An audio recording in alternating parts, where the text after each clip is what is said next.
tardes a todos. Bienvenidos a la cuarta sesión mensual de residentes de esta nueva mesa directiva.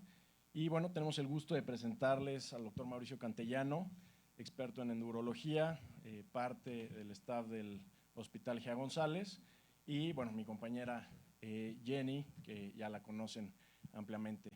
En esta ocasión, el ISSSTE Bicentenario nos va a presentar un caso clínico. Por favor, Yaritza, si haces favor de pasar al frente para empezar a presentar.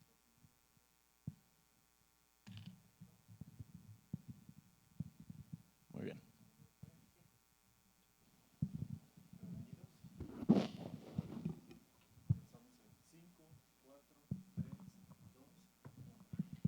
Hola, buenas noches. Soy la doctora Yaritza Jaime del Hospital Regional de Alta Especialidad Bicentenario de la Independencia. El día de hoy voy a presentar un caso clínico.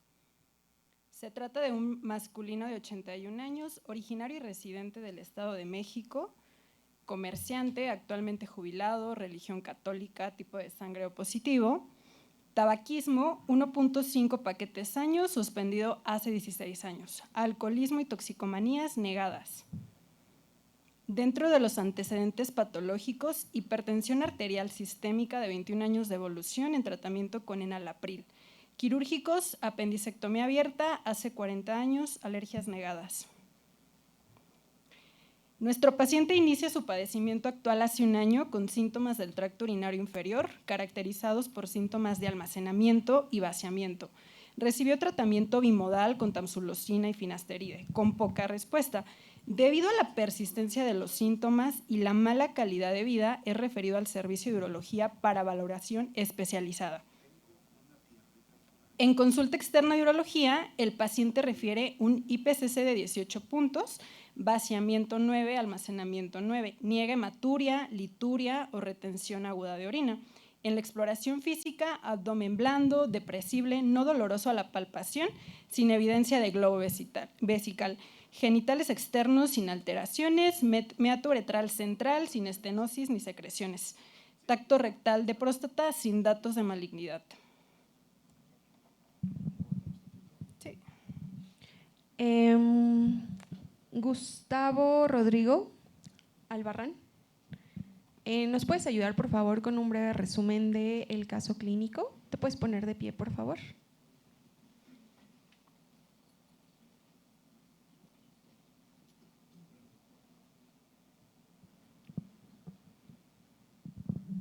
¿De qué hospital eres?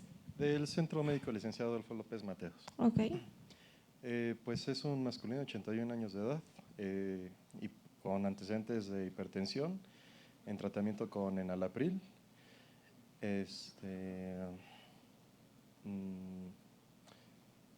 Perdón, no. ¿Algún compañero de lado?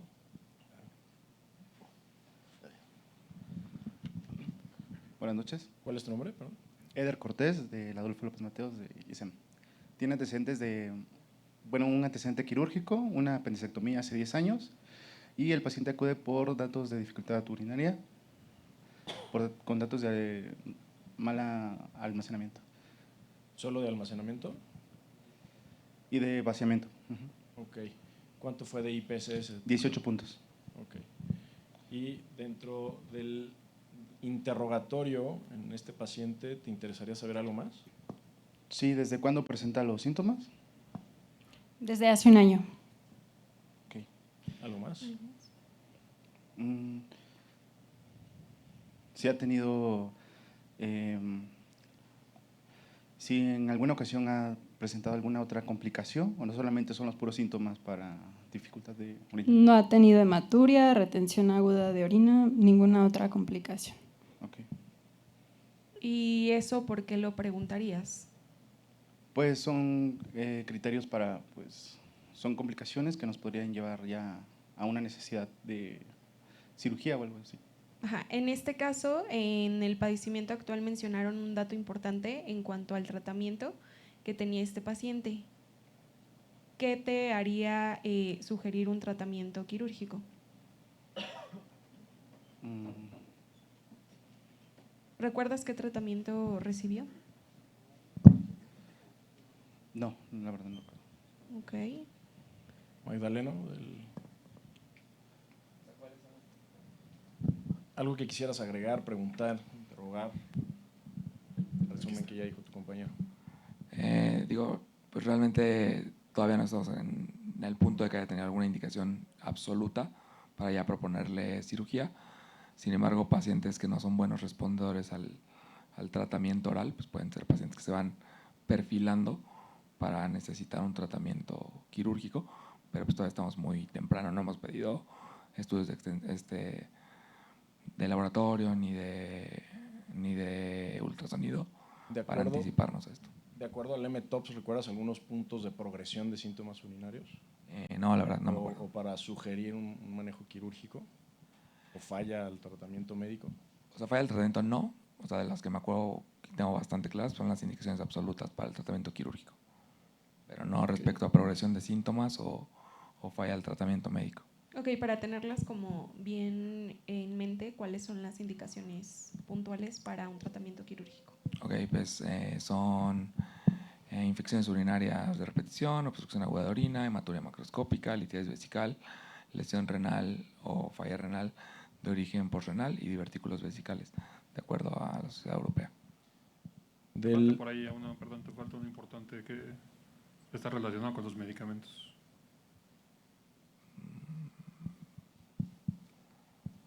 Es una indicación absoluta. Infecciones urinarias recurrentes, ya dije. Falla el tratamiento médico. Es falla el tratamiento médico, progresión de síntomas. Eso es una indicación absoluta.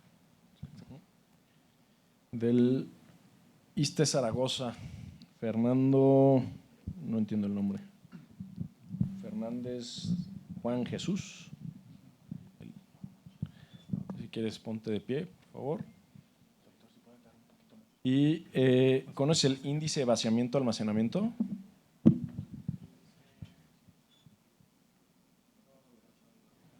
¿No? ¿Alguien lo conoce?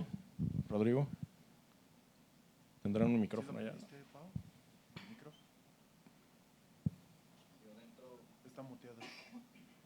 Hola, bueno, Rodrigo del Hospital de Nutrición. En cuanto a los criterios de M-TOPS que habían presentado previamente, son criterios que se utilizan para ver pacientes que pudieran requerir o tuvieran progresión de los síntomas, que incluyen el volumen prostático, la orina residual incrementada mayor de 40, la edad del paciente mayor de 62 años, un AP mayor de 1.6. Y en cuanto al índice de almacenamiento-vaciamiento, nos ayuda a orientar mientras estamos realizando un IPSS para ver cuáles son los síntomas más molestos, ya sea de vaciamiento o de almacenamiento, se hace una diferencial entre cada uno y eso nos permite saber hacia dónde se dirige. En el caso de nuestro paciente, se le había dado únicamente tratamiento con tansulosina y finasteride, pero nunca se le dio tratamiento para los síntomas de almacenamiento, que eso creo que también es importante recalcar, que es gran parte de la sintomatología de nuestro paciente.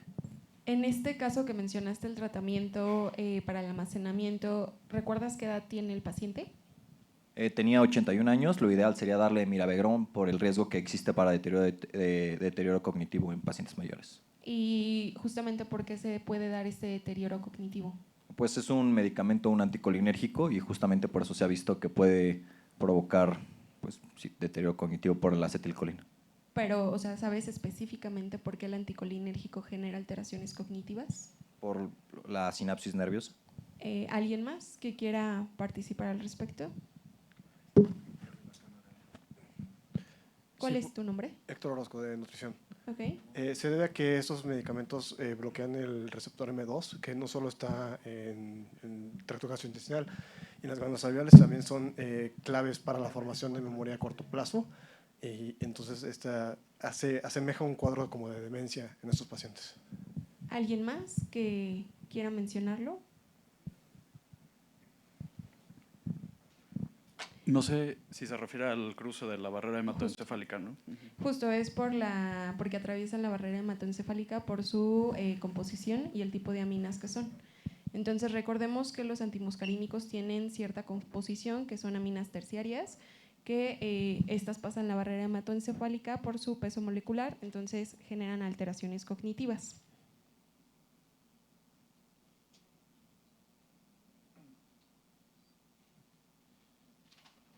Del Gea González, ¿alguien más? Tony. Me lo ganas. Ya teniendo el resumen, todo lo que ya platicamos, ¿qué solicitarías? Ahora sí. ¿Qué otros datos te sirven para ver qué le vamos a ofrecer a este paciente? Bueno, nada más iniciamos ya el abordaje en laboratorios generales, directamente para este tema del crecimiento prostático, un antígeno prostático específico, total, fracción libre, ver si tenemos algún antecedente de alguna vez en la vida que se haya tomado, porque como ya tiene más de 75 años, igual ya no es tan necesario como patamizaje, pero pues para ver. Un ultrasonido vesicoprostático, evaluar la orina residual, el volumen prostático, y pues sobre eso ir viendo qué otros estudios necesitaría el paciente para ir abordando el probable manejo quirúrgico que requeriría. Ok. Preséntanos.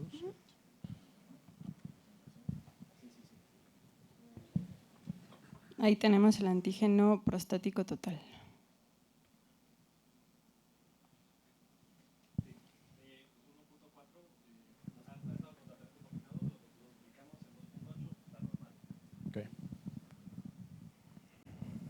De 1.4, por el tratamiento combinado lo duplicamos y está en 2.8, está normal. Muy bien. ¿Quieres ya presentar el resto de laboratorios? Biometría hemática. De la biometría hemática, todos los parámetros, plaquetas 145,000, todo está dentro de parámetros normales. No sé si tienes una química sanguínea con glucosa, boom, creatinina. ¿Por qué pedirías una química sanguínea en un paciente así? Más que nada para evaluar la función renal. O sea, es un marcador indirecto, no es así absoluto, pero nos puede dar una idea si empieza a tener elevación de ácidos de una probable lesión renal aguda crónica, empezar a abordar como los criterios que habíamos platicado, ¿no? ¿Qué tan frecuente se presenta en un paciente que tenga falla renal por obstrucción urinaria crónica? Bastante, bueno, en mi centro es algo bueno, nosotros frecuente. es mucho, pero porque llegan de todos lados. Sí, ¿no? sí, llegan bastante descompensados, pero no parecería tan común, y más un paciente que es de 81 años podría estar caquéctico y no necesariamente ser tan fiable la creatinina en este sentido. Bien. Y tienes ultrasonido psicoprostático.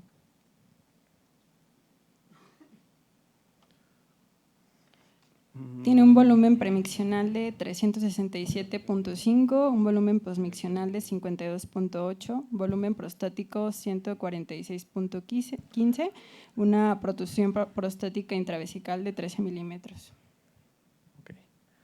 Pues, ¿Qué le buscas a un ultrasonido de este tipo y qué opinas al respecto de este ultrasonido? Pues principalmente que esté bien la técnica, que esté bien medido, que las mediciones sean adecuadas, que lo que el médico radiólogo interpretó y midió sea adecuado a lo que debería de ser, y ya después sobre esas mediciones que tomó y esos valores que nos da, pues interpretar sobre la normalidad, ¿no? Veo, pues, si tiene… Más o menos, ¿qué falla tiene el cálculo del volumen por esta técnica transabdominal de ultrasonido? Pues tiene hasta un 30% de variación.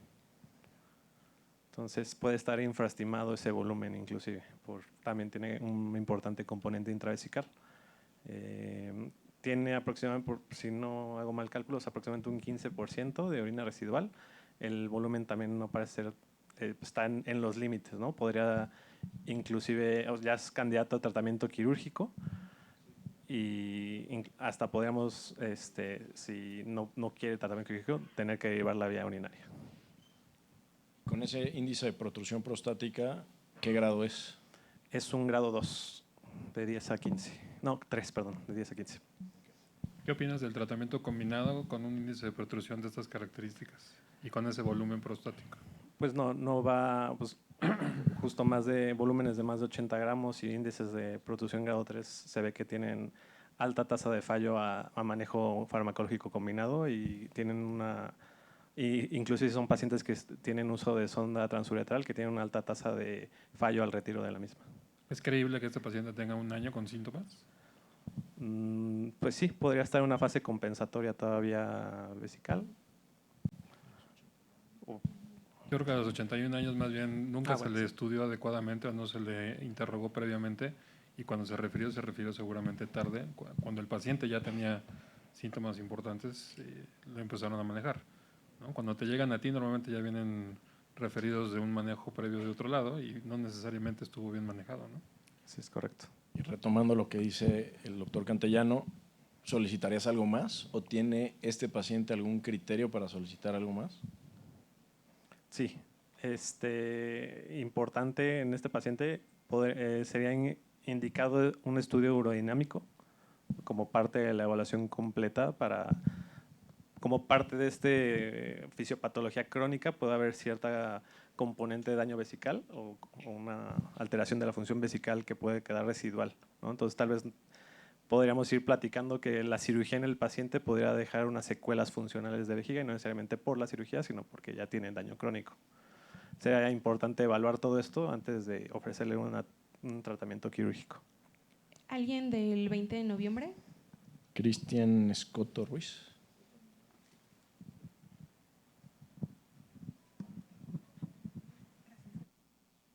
Ahorita que mencionaron el estudio urodinámico, ¿tú te irías luego con un estudio urodinámico o solicitarías algún otro estudio auxiliar? Bueno, quizá una uroflujometría primero. Ok, ¿y qué es lo que buscarías en la uroflujometría? Pues valores de Qmax, por ejemplo, ver qué tan disminuido está el Qmax, lo que nos podría hablar de patrón obstructivo. ¿Y cuál es el valor? Menor a 12. ¿Menor a 12? Completamente seguro. No. Ok, es menor a 15. ¿Y recuerdas algún patrón de curva que sea sugestivo de crecimiento prostático? Y hablamos de sugestivo porque recordemos que la uroflujometría no es diagnóstica como tal. Sí, claro. Si no mal recuerdo, es que no recuerdo el tiempo. No, mentiré. Y recuerden que la uroflujometría tiene su utilidad, pero tampoco nos podemos basar para tomar decisiones, sobre todo en estos pacientes añosos, que, retomando lo que decía el doctor, pueden ya tener una hipocontractilidad vesical. Entonces no podemos saber si el Qmax bajo, ¿no?, es meramente obstructivo o puede ser acompañado ya por una hipocontractilidad de la vejiga, ¿no? En este caso nos hubiera ayudado mucho porque al parecer vacío completo, ¿no? Entonces podemos pues suponer que la función vesical sigue normal, ¿no?, y no está tan alterada, lo cual es poco probable, pero por edad lo ideal sí sería al menos una uroflujometría y con eso tomar decisiones, ¿no? Si requiere un estudio urodinámico completo, o sea, avanzado o invasivo, por así decirlo, o ya algo desobstructivo, ¿no? ¿Todas las instituciones tienen ahorita estudio urodinámico disponible? ¿Todas? No. ¿No? Levanten la mano las que sí tengan. ¿Y la usan de forma regular para operar a los pacientes de crecimiento prostático de forma rutinaria? No. ¿No? Digo, tienen sus indicaciones, ¿no?, como es lo que estamos comentando ahorita. Muy frecuentemente, más del 30% de los casos, o aproximadamente el 30% de los casos, aunque no tengas urodinamia, va a tener síntomas después de la cirugía, y eso tú tienes que informárselo al paciente, porque muy frecuentemente los operas y no pueden orinar adecuadamente, tienen vaciamiento inadecuado, aunque tú hayas hecho una técnica quirúrgica perfecta, ¿no?, porque tienen ya una descompensación crónica del detrusor. Entonces, todo ese tipo de situaciones es muy importante ver el contexto del paciente, no se vayan solamente con el caso que les reportan, es el contexto global de la situación de ese paciente, ¿no? Y algo importante a considerar en este paciente, y creo que todos olvidamos, ya te puedes sentar, son los síntomas de almacenamiento, ¿no? O sea, como que siempre nos vamos con los síntomas de vaciamiento, porque son los fáciles de abordar, los que nos gusta porque va a desencadenar una cirugía, pero los de almacenamiento a veces son los que más alteran la calidad de vida. Y en este paciente de 81 años, si calculan el índice de vaciamiento de almacenamiento, el índice es de 1, o sea, quiere decir que tenía 9 de almacenamiento y 9 de vaciamiento, ¿sí? Entonces, esto habla de que quizás haya que indagar un poquito más en los de almacenamiento y cómo indagaríamos esos síntomas, Wolfgang.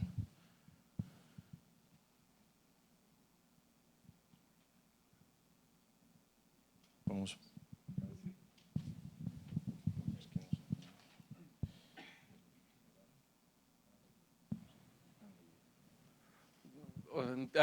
Bueno, Wolfgang González de Nutrición. Hay muchas formas de indagar los síntomas, empezando de entrada por el IPCS. Sabe quizás desglosarlo un poquito más, frecuencia, urgencia. Nos mencionabas que no tiene nicturia, pero de los otros dos, ¿cómo está? No, sí lo tenía. ¿Sí tiene Nocturia nicturia? tenía 5. ¿5? ¿Y de urgencia?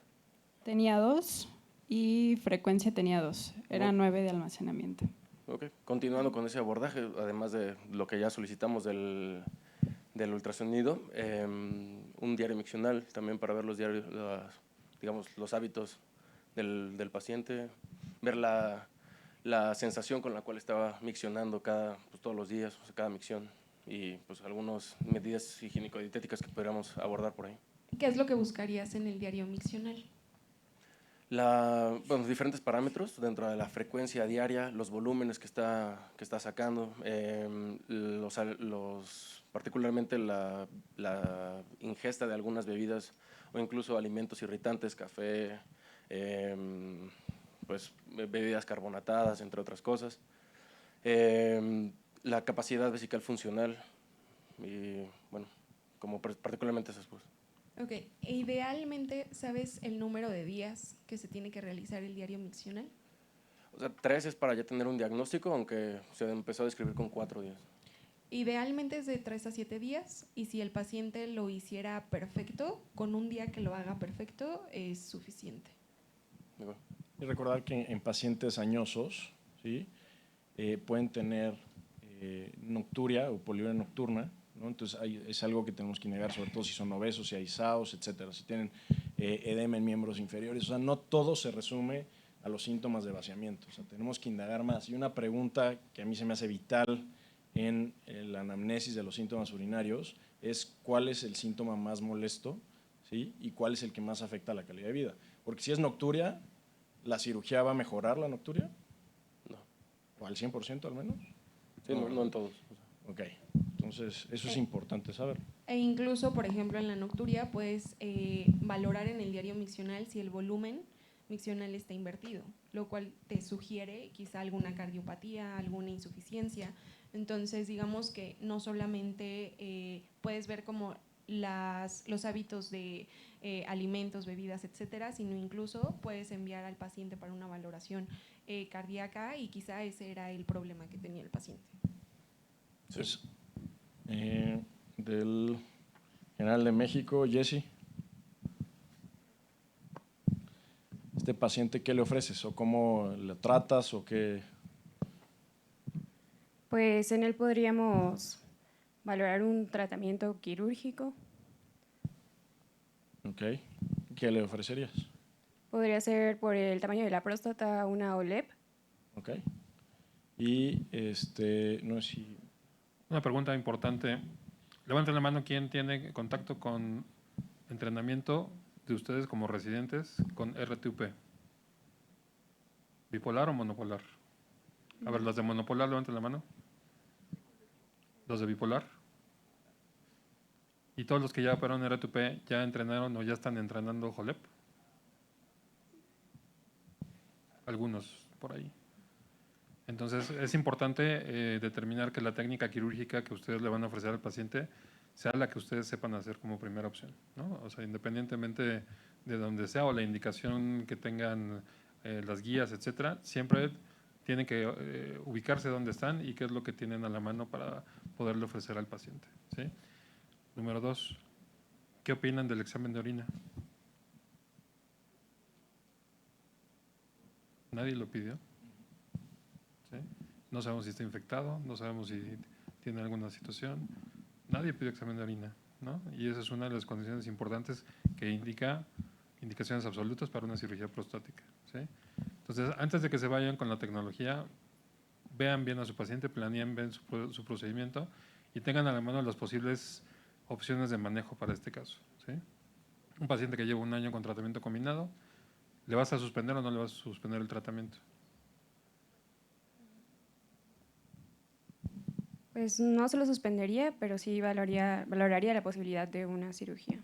Sí, digo, no se lo vas a suspender hasta la cirugía porque la posibilidad de que caiga en retención con ese volumen, con ese lóbulo medio, sigue siendo alta y sabemos que en las instituciones es frecuente que se tarden mucho en programar dependiendo en cuál estén, ¿no? Pero frecuentemente puede desencadenar que el paciente caiga en retención en algún momento, ¿no?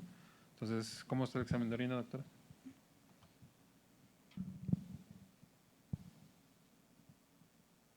¿Qué te parece, Jessy? Pues está el aspecto ligeramente turbio, pero las bacterias no se observan, células epiteliales escasas, esterasa leucocitaria negativa, pues no patológico. Ok, y urocultivo, una vez.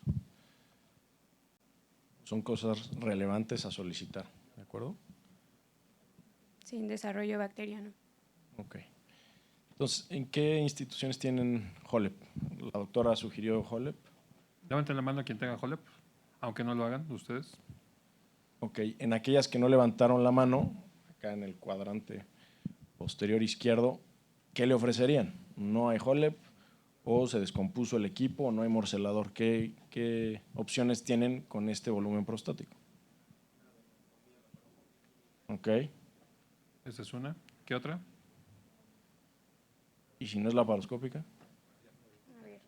O sea, son herramientas que no hay que dejar atrás y hay que aprenderlas, ¿de acuerdo? Porque justo platicamos antes de la sesión la relevancia de aprender todas estas técnicas y poderle ofrecer al paciente en caso de que falle el equipo, ¿no? Tener también esas destrezas para poderle ofrecer al paciente una buena resolución.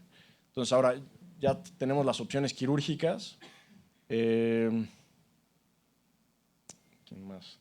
¿El militar? ¿Hay alguien del militar por allí? Zaragoza. ¿No tenemos militares? Ah, tú eres militar, perdón. Ah, Zaragoza, ok.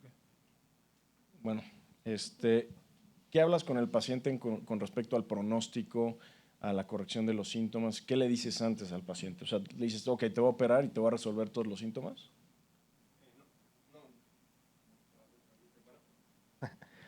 No, se le debe explicar al paciente que pues ya es un padecimiento crónico, que ya ha tenido pues obviamente síntomas urinarios prolongados y que pueda tener una afectación de la vejiga urinaria, probablemente ya por ciertas trabeculaciones, por vejiga de esfuerzo y demás. Entonces, una vez de que el paciente ya está desobstruido, se le debe informar que los síntomas pueden persistir, me parece que un 20-30%, y que puede necesitar posteriormente a esto terapias como de rehabilitación, como puede ser ejercicios del piso pélvico o inclusive lo que se está hablando anteriormente por vejiga hiperactiva o vejiga de esfuerzo, el uso de mirabegrón.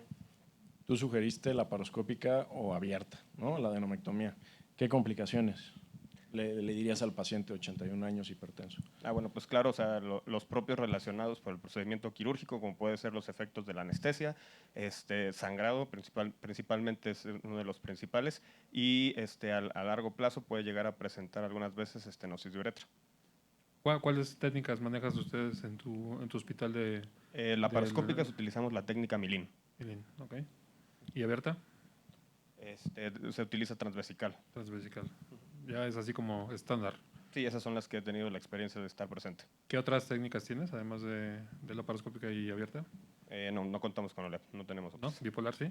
Bipolar sí, para R-Tupe sí, pero por el volumen pues no sería candidato. ¿Tú cuánto...? ¿Hay quien haga cirugía en 2 fases de próstata? Bueno, en mi sede no, pero sí he escuchado historias de gente que se la hace como un lóbulo y después en segundo tiempo el otro lóbulo. O sea, sí existe esa situación, no es lo común actualmente, pero sí se hace o sí se ha hecho en algún momento, ¿no? Entonces, al final del día tienes que saber escoger al paciente y ofrecerle la técnica más adecuada para la resolución quirúrgica de los casos, ¿no? Entonces, ¿qué esperarías tú para este paciente? ¿Qué le ofreces exactamente? Tú ya dijiste laparoscópica o abierta. ¿Qué lo tienes aquí enfrente? Bueno, por experiencias y por la edad y demás, se les ofrecería un procedimiento laparoscópico. Laparoscópico, ok. ¿Qué complicaciones transoperatorias más importantes tienes y posoperatorias inmediatas? O sea, transoperatorias, pues las propias relacionadas con el neumoperitoneo, podría ser esa la principal. Ya posterior al procedimiento, pues principalmente el sangrado es lo que se debe de tener presente.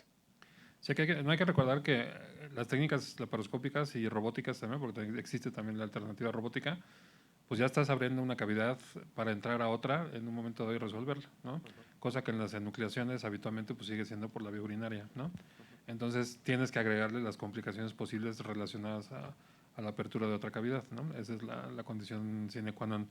Perforación de recto, fístulas, etcétera, esclerosis de cuello vesical, que no hagas una buena trigonización. Obviamente la cirugía abierta tiene más complicaciones, pues porque no tienes una precisión tan adecuada, pues sobre todo para la ligadura de los vasos perforantes de 5 y 7 de la base de la próstata, pero al final del día son técnicas que a través de los años fueron el estándar de oro durante muchos años, ¿no?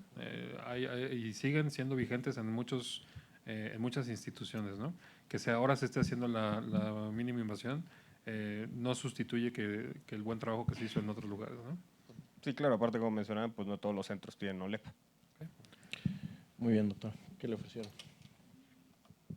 Nosotros le hicimos una HOLEP al paciente. Hallazgos fue una próstata obstructiva al 70%, meatos ureterales ortotópicos y equidistantes, una vejiga trabeculada con divertículos vesicales, grado 4. La técnica que utilizamos fue una enucleación en bloque con liberación temprana del ápex. Se usó un láser de Holmio. Los parámetros que se utilizaron para la enucleación fue un Joule y 50 Hz. Coagulación fue 1.5 joules y 30 Hz. La morcelación fueron 55 gramos en 90 minutos con 30 litros de solución salina y el sangrado que nos dieron fue 200 mililitros sin complicaciones.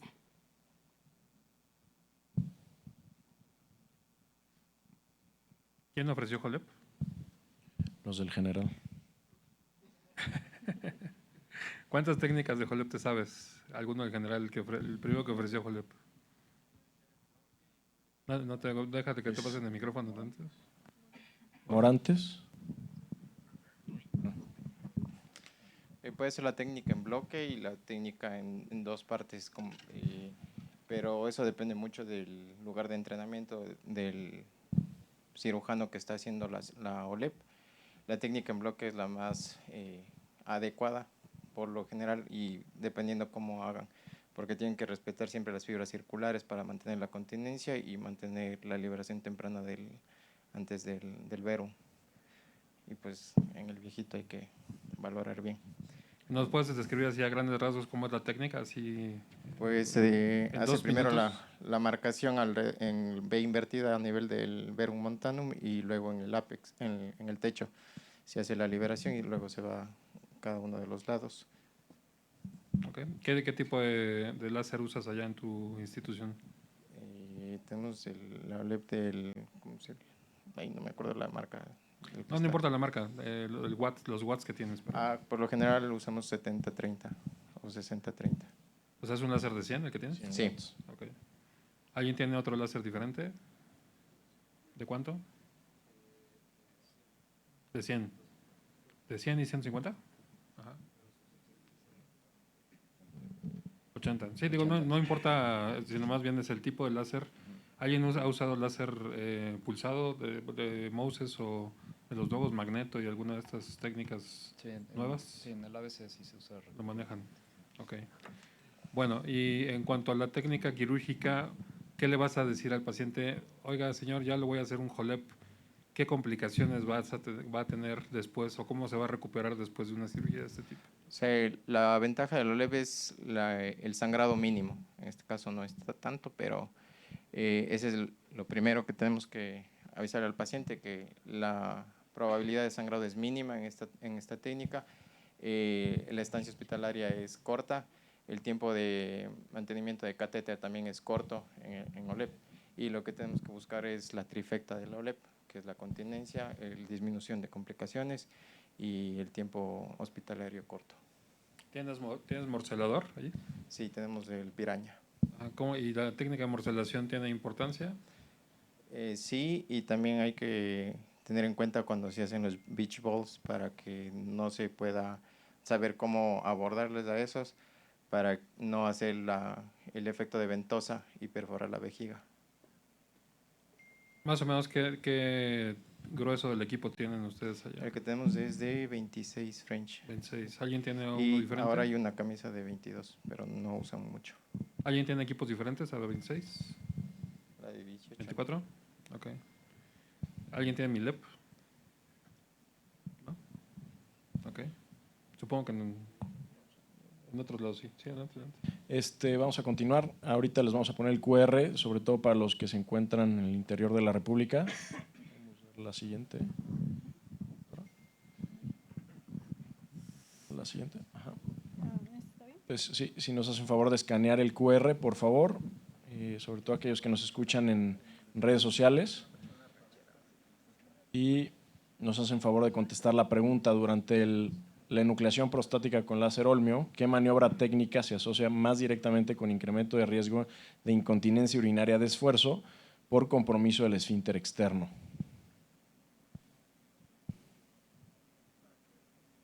Vamos a dar unos segunditos.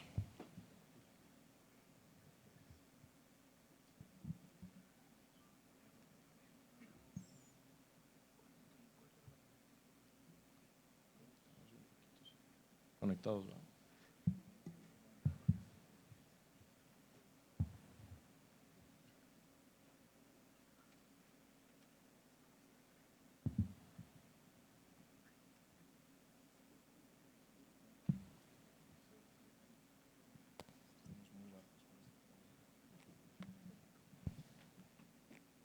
¿Qué sigue? Entonces, cuéntanos. El reporte histopatológico del paciente nos reportaron un peso de 50 gramos. El diagnóstico fue una hiperplasia fibromuscular y glandular asociada a prostatitis crónica.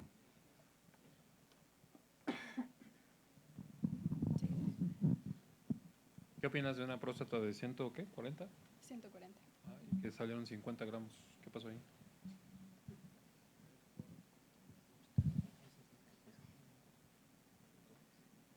Nosotros pensamos que estaba subestimado el volumen, porque… Ajá.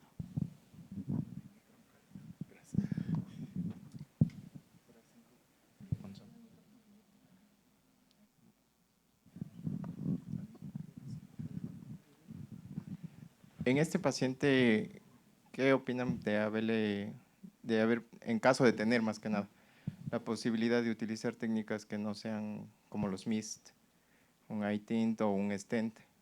Es viejito. Y si tuviera más comorbilidades, en caso de tener ¿En una próstata de 140? Sí, es un viejito que tiene muchas comorbilidades. Pero igual igual le empeoras los de almacenamiento y no le resuelves los de vaciamiento. Quizás, aquí tenemos que evitar sobretratar a un paciente. Entonces hay que buscar lo más resolutivo y menos invasivo quizás, ¿no? Entonces el Rezum con un lóbulo medio, ahorita sabiendo que tenía 50 gramos, quizás era una buena opción porque igual y su próstata medía 60, ¿no? Pero en un ultrasonido que te llegan, no tienes otra medición y te dicen que es 140, al menos yo no lo ofrecería, no sé ustedes. ¿Para qué están enfocadas las terapias? O sea, por lo general son para pacientes que quieren preservar sobre todo función reproductiva, paternidad no satisfecha en esos casos. O pacientes que no quieren operarse. Hacer, ¿no? Pero aún así hay gente que sí, ¿no? Pues sí, esa es la tendencia en Estados Unidos ahora. Sí. Hay gente que sí lo hace y en Estados Unidos justamente hay mucha gente que sí le interesa después de los 70 años, ¿no? Y por eso muchas de esas técnicas se usan en mayores de 70 años, pero tienes que seleccionar al paciente. Aquí vuelvo a lo mismo, lo más importante es el contexto del paciente y dónde están, ¿sí? O sea, no es porque te tengas a la mano un iTint o tengas un Rezum, se lo vas a ofrecer porque es lo que hay, ¿no? Tienes que ofrecer la mejor técnica que le vaya a resolver su problema. En este caso, hay dos alternativas. O se hizo un HoLEP incompleto o estaba mal valorado desde el inicio del ultrasonido, ¿no? Y en algún momento ese paciente, en meses o años después, va a necesitar una segunda resección si es que se dejó incompleto, ¿sí?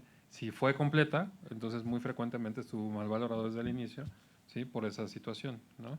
Entonces, por eso les preguntaba de la evolución de cómo se debe estudiar al paciente en un momento dado de forma adecuada, ¿no? Y justo también creo que es importante que ustedes sepan diferenciar entre un buen ultrasonido y cuál no les funciona. Y si aún tienen duda, pues incluso solicitar un segundo ultrasonido para que estén 100% seguros y que le puedan resolver al paciente, ¿vale? Entonces, tenemos la segunda pregunta, que es ¿cuál de los siguientes mecanismos explica mejor la incontinencia urinaria de esfuerzo temprana post-HoLEP en ausencia de daño macroscópico evidente del esfínter?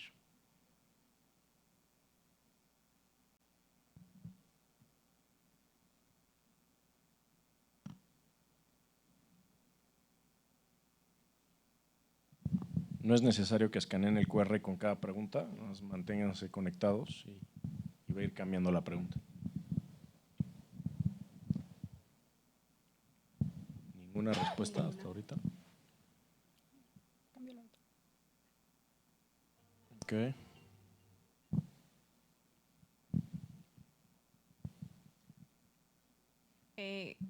Ok, se sigue moviendo.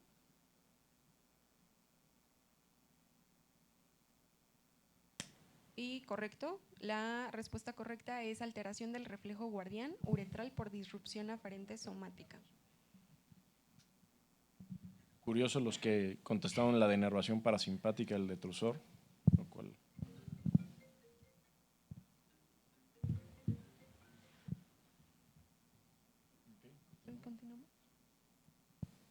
El paciente acude a consulta de seguimiento 2 meses posterior a la cirugía, quien refiere pérdida involuntaria de orina de predominio diurno asociada a esfuerzos como tos, risa, cambios de posición, actividades físicas cotidianas y maniobras de Valsalva. Niega urgencia miccional previa a los episodios y refiere uso de 2 a 3 pañales al día, con persistencia de los síntomas desde el posoperatorio sin mejoría significativa. Le hicimos IPCC al paciente y presenta un IPCC de 8 puntos, predominio de almacenamiento. Al igual, para ser más objetivo, realizamos el cuestionario de incontinencia, donde vemos que la incontinencia la presenta varias veces al día, muy poca cantidad, al toser o estornudar y con un impacto en su calidad de vida, porque ya lo refiere el paciente de 7 puntos. Ok. Los del ABC que hacen mucho LEP, o al menos están muy empapados del tema. Con respecto a la incontinencia, ¿cuáles son las tasas de incontinencia en las series que han leído?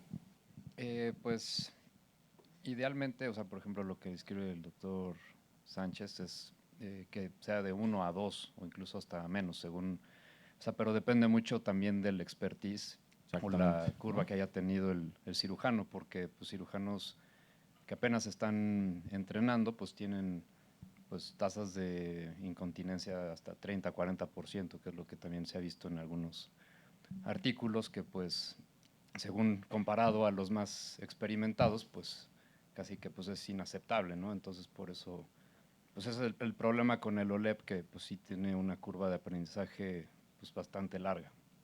¿Sabes cómo se evalúa la incontinencia urinaria postoperatoria en COLEP?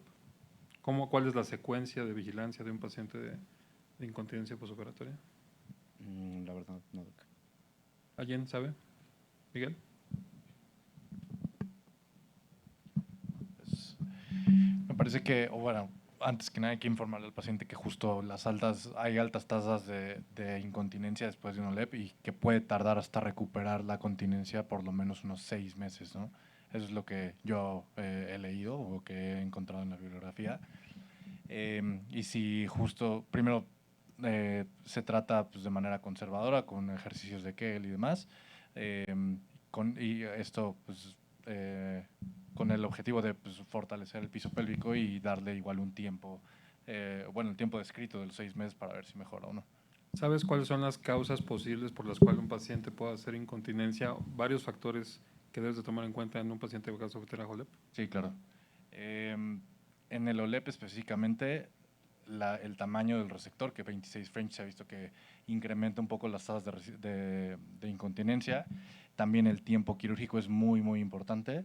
Y también, entre más tiempo nos tardemos en la enucleación, justo hay mayor compromiso de la uretra que puede desencadenar una incontinencia post-OLEP. ¿Cuál es el tiempo más o menos adecuado para una resección de OLEP?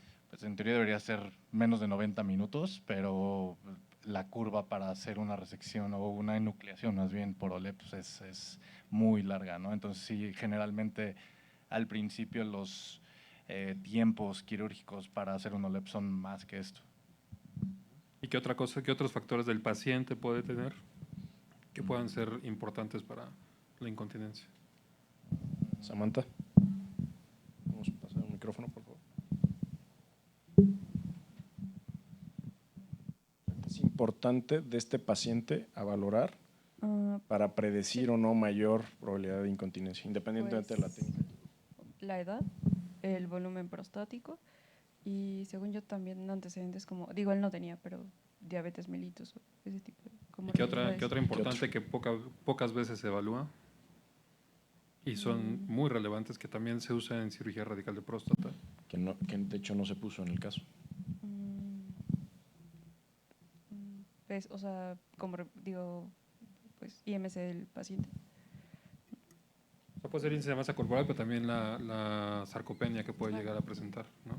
Entonces, acuérdate que pacientes que tienen un desarrollado el piso pélvico muy débil, o muchos pacientes que tienen debilidad del piso pélvico, justamente son los que menos van a tener la posibilidad de ser continentes después, ¿no? Y aunque tú les hagas una cirugía perfecta y les hagas una anastomosis en la radical o una buena enucleación en el OLEP, pues si tienen una sarcopenia y con un esfínter muy débil, es importante esa parte. Además, tienes que saber que la manipulación inmediata del HOLEP debilita el esfínter de forma temporal, por eso tienes que valorarlo incontinencia temprana, inmediata y tardía. Sí. Entonces, normalmente ahorita tiene 2 meses de seguimiento. ¿Tú ya crees que con ese patrón se va a quedar así ese paciente? O sea, lo que había leído es que hasta los 6 meses es como donde recupera la continencia casi en su totalidad, pero desde el primer mes ya tendría que tener. Ya puede ser desde el primer mes y a los 3 meses te da una gran idea de cómo va a estar para los siguientes tiempos, ¿no? Pero al final del día sí, o sea, hasta 1 año después puedes tener una continencia adecuada. Pero a los 3 meses ya tienes una idea de cómo va, ahora sí que cómo va el arroz, ¿no? A ver si ya se coció o no. Y eso es importante, pues porque muchos pacientes se están infectando constantemente. Si son viejitos, muy frecuentemente están todo el tiempo fugando, usan pañal, etcétera, y se complican las cosas. ¿Sale? Y generalmente el primer mes es 10% la tasa de incontinencia y al tercero ya reduce a menos del 2%, ¿no? Un 98% ya de tasa de continencia adecuada. Y bueno, continúa, doctor. En la exploración física, nuestro paciente tenía un abdomen blando, depresible, no doloroso a la palpación, sin evidencia de globo vesical, genitales externos sin alteraciones. A las maniobras de Valsalva se evidencia un escape urinario y disminución de la contracción voluntaria del esfínter anal. Y en la siguiente pregunta es, en la evaluación urodinámica de un paciente con incontinencia urinaria de esfuerzo post-HOLEP, ¿qué hallazgo apoya predominantemente insuficiencia esfinteriana intrínseca?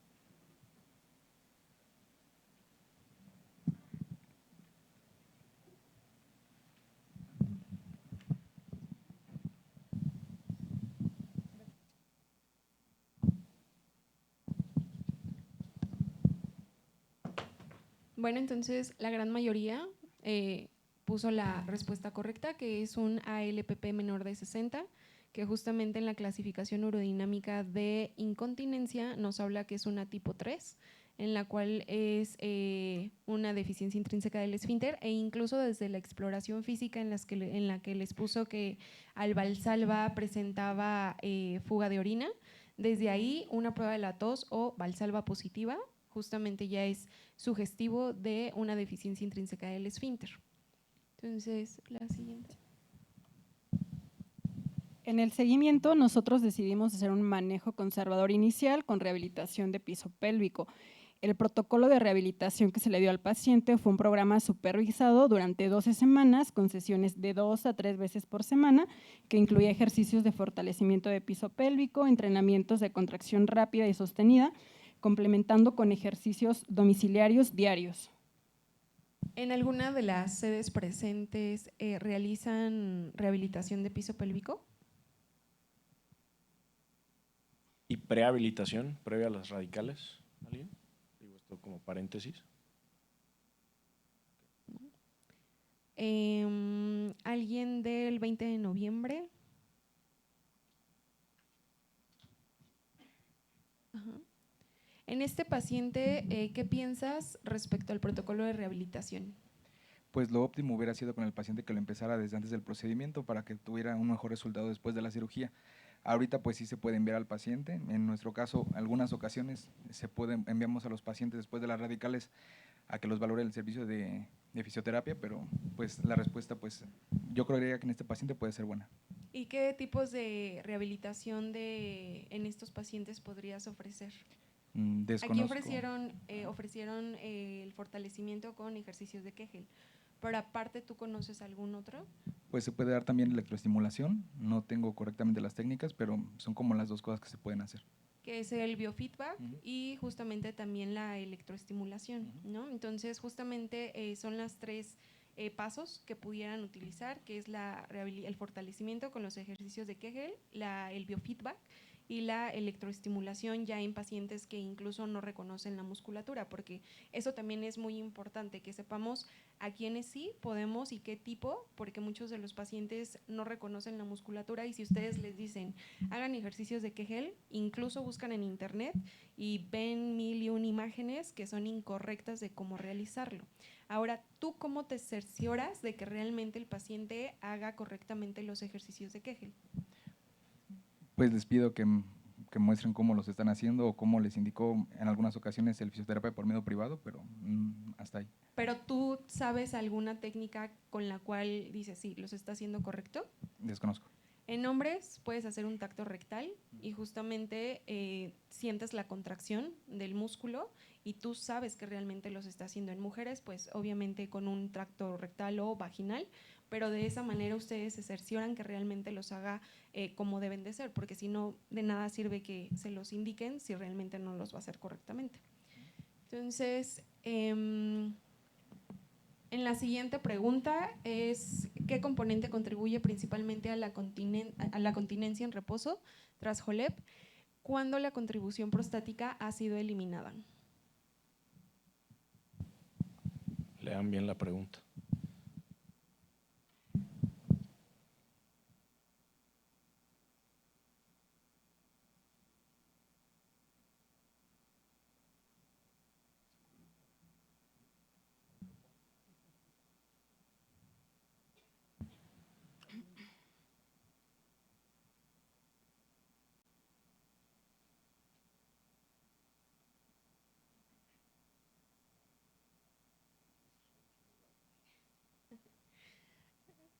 Estuvieron a punto de no contestar ninguno bueno, y sí es la cooptación mucosa uretral y soporte del piso pélvico. A los 5 meses de haber iniciado el programa de rehabilitación, el paciente acude a consulta de seguimiento refiriendo a una mejoría clínica significativa, niega episodios de incontinencia urinaria sin pérdidas con maniobras de esfuerzo, refiere continencia completa sin uso de pañales ni protectores. ¿Y los síntomas de almacenamiento? Se refería asintomático y al paciente. ¿Asintomático? Dijo que había mejorado clínicamente. Okay. Mira, Vegro.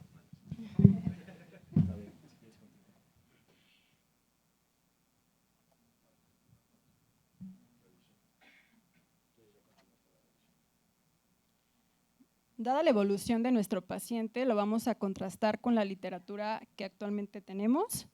Bueno, y como vimos, la incontinencia urinaria post-JOLEP es de predominio de esfuerzo y de carácter transitorio. ¿Transitorio por qué?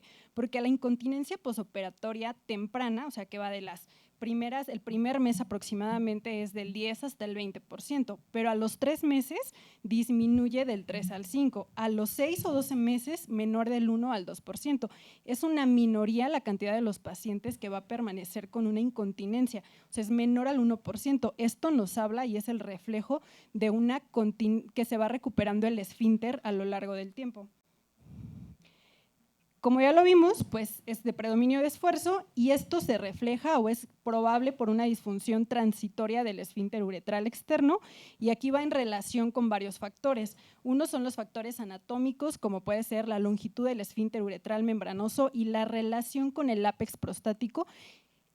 Otro componente adicional que no es en su mayoría es la hiperactividad vesical transitoria. Esta se va a manifestar con síntomas de urgencia, que pues no es lo predominante, pero puede existir en estos pacientes. Ahora, hablando de OLEP y sus resultados objetivos, sabemos que tiene una eficacia funcional comparable o incluso superior a RTUP, con una disminución del IPCC mayor al 80%. Si hablamos del Qmax, el paciente, o sea, de cuando llega a posterior, tiene un Qmax de 12 a 20 mililitros por segundo. Hablando de seguridad, menor sangrado y menor tasa de transfusión, menor al 1%, menor estancia hospitalaria, menor incluso a 48 horas para el alta del paciente y menor tiempo de sonda Foley. Ahora, es eficaz en próstatas de gran volumen, mayor de 80, mayor de 100, no hay como tal un límite. Y algo muy importante y clave de la OLEP es la tasa de reintervención. Sabemos que a 10 años la tasa de reintervención o de los estudios con los que contamos actualmente es menor del 2%. En cambio, si lo comparamos con la RTUP, o sea, es hasta del 10 al 20%. Ahora, la pregunta clásica y que siempre se nos hace es si la técnica va a influir en los resultados funcionales, o sea, ya sea en block o por lóbulos. Bueno, aquí tenemos en estas gráficas siguientes, vemos que realmente pues, no impacta en los resultados, ni en los síntomas, ni en el IPCC, ni en la calidad de vida, ni en el volumen por residual y en el flujo urinario. Vemos que ninguna, a los 6 meses, ninguna es estadísticamente significativa, por lo cual se concluye y sabemos que actualmente pues realmente esto no impacta en los resultados funcionales. En la continencia a 3 meses prácticamente los resultados son comparables. 3.8 en block, BC 4%, pero ¿en qué sí impacta la técnica? En menor tiempo quirúrgico y menor uso de energía. Entonces, el factor más importante y el factor determinante que hemos visto en series, en metaanálisis, siempre va a ser la experiencia del cirujano. Ahora, ¿cuáles son los factores más importantes que sí tienen una relación y sí se asocian con incontinencia posterior a la OLEP? Un mayor volumen prostático, un mayor peso del tejido enucleado, tiempo quirúrgico prolongado. ¿Por qué? Porque esto nos indica que fue un procedimiento complejo que generalmente pues, tuvieron mayor manipulación del ápex y esto conlleva a que tengan mayor probabilidad de incontinencia. Otra de los factores muy importantes es la edad avanzada. ¿Por qué? Porque tiene una disminución de la reserva funcional, como ya lo habíamos comentado, la sarcopenia. Otra cosa que también es importante valorar es el residuo postmiccional elevado, porque nos puede hablar de una disfunción vesical previa, donde el paciente pues ya no necesariamente va a mejorar, como ya lo comentamos. Entonces, al final de cuentas, no solamente en la incontinencia impacta el factor quirúrgico, o sea, ni tiene solamente un solo factor, es multifactorial y hay que analizarlo como tal desde ese punto. En la evaluación inicial y el manejo, lo primero es ser objetivos con el paciente, tener expectativas reales y decirle que pues, va a ser una incontinencia transitoria. Hacer una evaluación objetiva con el diario miccional, residuo postmiccional, el PAT test para cuantificar exacto cuánto es la pérdida de orina y la evaluación de todos estos factores contribuyentes. Ahora, en el tratamiento inicial, siempre nuestra opción número 1 va a ser dar un manejo conservador. ¿Por qué? Porque a los pacientes a los 3 meses va a tener una recuperación hasta del 80%. ¿Qué sí podemos hacer? Una rehabilitación de piso pélvico. Tenemos la siguiente gráfica de un estudio aleatorizado en la cual compara 2 grupos de pacientes. En el paciente del grupo A, en rojo, vemos que se le dieron ejercicios preoperatorios y posoperatorios. En el otro solamente posoperatorios. Es estadísticamente significativo a los 3 meses, donde sí hay una diferencia, pero al final a los 6 meses realmente no cambian y es estadísticamente significativo porque los dos llegan a buena continencia. Dentro del tratamiento farmacológico hay que individualizar si tiene síntomas de urgencia o de esfuerzo y de ahí para poder saber qué tipo de medicamento es el que vamos a dar. Y pues el tratamiento quirúrgico tiene indicaciones muy específicas como una incontinencia persistente mayor a 6 a 12 meses, fracaso del manejo y un impacto significativo en la calidad de vida. ¿Qué podemos ofrecer? El SLIN masculino es para una incontinencia leve, moderada, sin radioterapia previa y que estos pacientes tienen una mejoría hasta del 80%. En cambio, el esfínter artificial lo vamos a dejar para una incontinencia moderada severa que tiene radioterapia o tuvo una falla previa al SLIN con una mejoría de hasta el 90%. ¿Qué nos vamos a llevar a casa el día de hoy o cuáles van a ser nuestras conclusiones? La incontinencia post-OLEP es frecuente y es predominantemente transitoria y siempre pues hay que individualizar al paciente para poder dar un tratamiento eficaz. Muchas gracias, Yaritza. Te quitamos mucho tiempo, perdón. Doctor Cantellano, ¿alguna conclusión ya para Gracias. Muy breve? Pues miren, ahorita yo creo que una de las cosas importantes, ustedes que están en formación, no se queden con la idea de que es la técnica sine qua non y que es la única que existe en el mundo. Todos seguimos a Gómez Sancha y él dice que bueno, se pueden operar próstatas chicas, medianas, grandes, de todas las formas, tamaños, etcétera, ¿no? Hay gente muy capaz aquí en México, hay gente que hace HoLEP desde hace muchos años y lo hace muy bien. Pero antes de que ustedes quieran volar, primero hay que aprender a caminar, ¿sí? Y entonces, como residentes, deben de tener por lo menos dominadas de 2 a 3 técnicas quirúrgicas que le puedan ofrecer a un paciente con seguridad. Y de esas técnicas quirúrgicas, habitualmente la estándar o a la base de todas ellas siempre será la resección transuretral. De hecho, yo no conozco ninguna persona que haga HoLEP que no se le haya complicado y que no haya necesitado de una resección transuretral complementaria al momento de una cirugía de este tipo, ¿sí? Y eso que yo también ya llevo haciendo rato HoLEP. Hay muchos más de los que me enseñaron a mí, también se les complican y gente muy capaz que también tienen esa posibilidad. Tienen que, ustedes muy importantemente no pueden trasladar la casuística o la tasa de complicaciones de expertos a un centro donde apenas se están formando. Ustedes tienen que formar su propia curva, su curva de aprendizaje. Es muy importante que se capaciten, que hagan sobre todo simulación. Hay simuladores disponibles en la UNAM, algunas casas comerciales tienen simuladores disponibles para que vayan y practiquen ahí, para que cuando lleguen con el paciente no lleguen en blanco y aprendan con el paciente. Aprovechen ese tipo de situaciones, la UNAM lo tiene, ustedes están inscritos en la UNAM, entonces básicamente pues aprovechen ese tipo de situaciones, ¿no?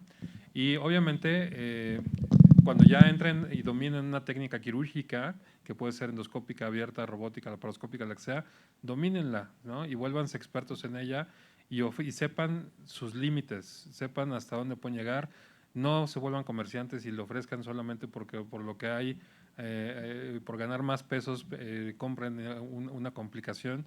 El paciente tiene que ser evaluado de forma adecuada, sean éticos, sean respetuosos con el paciente y obviamente pues eso les va a garantizar que siempre tengan una práctica adecuada, ¿no? Si se comportan bien, lo hacen bien con los protocolos adecuados, aunque tengan alguna complicación, porque no hay cirujano que no tenga complicación, las cosas van a funcionar bien si tienen los protocolos bien establecidos y bien claros. No sé si tengan algún comentario ustedes. Sí, no, creo que ya abarcó todo, doctor, y muchas gracias por acompañarnos, por nutrir este caso. Muchas gracias a todos los residentes por su activa participación el día de hoy. Les recordamos, por favor, el sábado se va a llevar a cabo el examen concurso para acudir al EUREP en Praga.